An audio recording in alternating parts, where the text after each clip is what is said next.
ചെന്നൈയിൽ എന്തായാലും ഒടുക്കത്തെ ചൂടാണ് കേട്ടോ. മാമാട്ടിക്ക് ഇതുപോലെ മഴ ഇനി അവിടെ എൻജോയ് ചെയ്യാനൊന്നും പറ്റത്തില്ല. ഇത് നമ്മളെ നാട്ടിൽ നിന്ന് ചെന്നൈയിലേക്ക് തിരിച്ചു വരുന്ന അന്നത്തെ വീഡിയോ ആണ്. അന്ന് നമ്മൾ വൈകുന്നേരം ട്രെയിൻ കയറും. അന്നത്തെ മഴ മുഴുവൻ മാമാട്ടി നനഞ്ഞിട്ടുണ്ടായിരുന്നു കേട്ടോ. എന്റെ മോനെന്ന് ഞാൻ മഴയത്ത് പോലും ഇറക്കാറില്ല, കുഞ്ഞിന് പനി വരും, അത് പേടിച്ചിട്ടാ. ഇങ്ങനത്തെ കമന്റ് ധാരാളം വരുന്നുണ്ട്.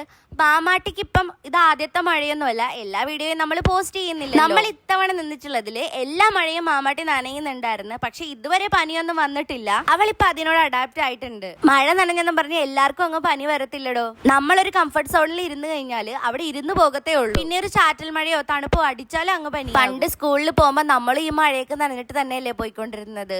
നിങ്ങൾ ഇതെല്ലാം മറന്നോ പെട്ടെന്ന്? കൊറോണ വന്ന പ്രതിരോധ ശേഷി കുറഞ്ഞിട്ടുണ്ടെങ്കിലും എനിക്കിതുവരെ മഴ അടിച്ചിട്ട് പനി വന്നിട്ടില്ല. നമ്മുടെ കുട്ടികളെ എങ്ങനെ വളർത്തണമെന്നുള്ളത് നമ്മുടെ ഇഷ്ടമല്ലേ. അപ്പൊ നിങ്ങൾ മഴ നനയ്ക്കുന്നില്ലെങ്കിൽ നനയ്ക്കാൻ ശ്രദ്ധിച്ചിട്ടുണ്ടോ? ഏതൊരു പ്രതിരോധ മരുന്ന് എടുത്തു കഴിഞ്ഞു കഴിഞ്ഞാൽ ആദ്യം നമുക്ക് പനി ഉണ്ടാകും. 9ാം ക്ലാസ്സിലും 10ാം ക്ലാസ്സിലും പഠിച്ചിട്ടുള്ള സയൻസ് കുറച്ചൊന്ന് ഓർത്തെടുത്താൽ മതി.